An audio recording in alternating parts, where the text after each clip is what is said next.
America പോലും ഇസ്രയേലിനോട് വളരെ മര്യാദപൂർവ്വം സഭ്യമായ ഭാഷയിൽ പറഞ്ഞതാണ് പാലസ്തീനെ ഇനി ആക്രമിച്ചു പോകരുത്.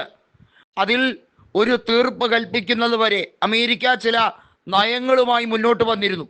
ഇസ്രയേലിലെ ഭരണാധികാരികൾ കേൾക്കാൻ പോലും തയ്യാറാകുന്നില്ല. എന്നാൽ ആവശ്യഘട്ടങ്ങളിൽ അമേരിക്കയുടെ സഹായം വേണം താനും.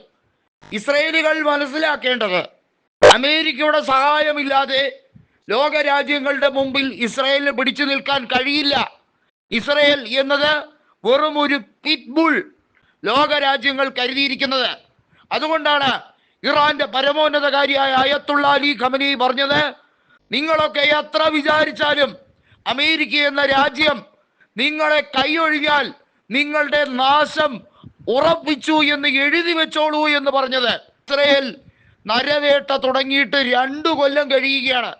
ഇതിനോടകം തന്നെ 60,000-ഓളം ഫലസ്തീനികളാണ് മരണമടഞ്ഞത്, കൊല്ലപ്പെട്ടത്. അതിൽ പിഞ്ചു കുഞ്ഞുങ്ങൾ ഏകദേശം 20,000-ഓളം വരും.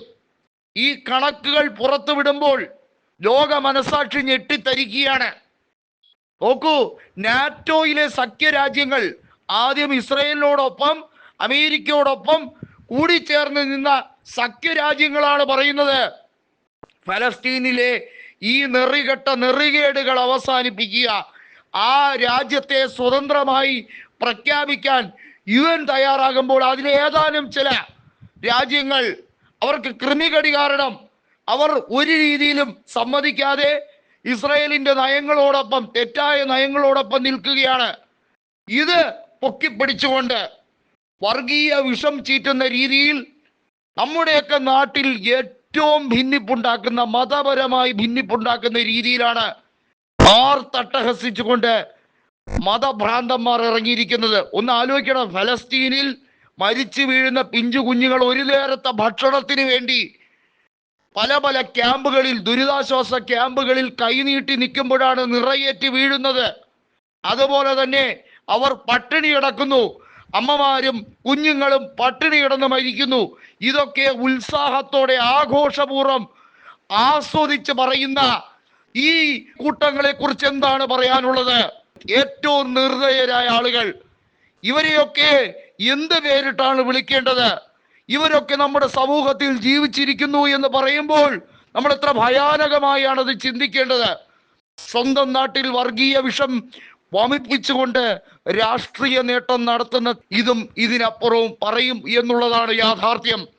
ഇസ്രയേലിൽ ഈ രീതിയിലുള്ള സൈനിസ്റ്റ് ഭരണകൂടത്തെ അടിച്ചൊതുക്കാൻ ഏത് രീതിയിലും ഹമാസ് ബാക്കി അവശേഷിക്കുമ്പോൾ തീരുമാനമെടുത്തിരിക്കും. ഇവിടെ യുദ്ധം ഇസ്രയേലും ഹമാസും തമ്മിലല്ല, ഇവിടെ യുദ്ധം നെറികേടിനുമെതിരെയുള്ള മനുഷ്യരുടെ ചെറുത്തുനിൽപ്പാണ്. ഹമാസ് എന്നത് വെറും ഒരു സൈനിക ശക്തി മാത്രമാണ്, അവരൊരു മിലിറ്ററി ഫോഴ്സ് പോലെയാണ്. നിരാലംബരായ ഫലസ്തീനികളുടെ മോചനത്തിന് വേണ്ടി ഒന്നും പ്രതീക്ഷിക്കാതെ, ലെവലേശം ഭയമില്ലാതെ ബാക്കിയുള്ളവർ ശക്തമായി പ്രതിരോധവുമായി എത്തുന്നതാണ്. യമനിലെ ഹൂതി വിമതരായിരുന്നാലും ഹിസ്ബുള്ളയായിരുന്നാലും ആ രീതിയിൽ തന്നെയാണ് പ്രവർത്തിക്കുന്നത്. ഇറാന്റെ പ്രോക്സി ഗ്രൂപ്പുകളെ അടിച്ചൊതുക്കി ഇറാനെ അങ്ങ് തീർത്തു കളയും എന്ന് പറഞ്ഞ സൈനിസ്റ്റ് ഗ്രൂപ്പുകൾക്ക് മനസ്സിലായി കഴിഞ്ഞിരിക്കുന്നു ഇറാൻ ഇപ്പോൾ ലോകരാജ്യങ്ങൾക്കിടയിലുള്ള മതിപ്പ് എത്രത്തോളം വലുതാണ് എന്നുള്ളത്.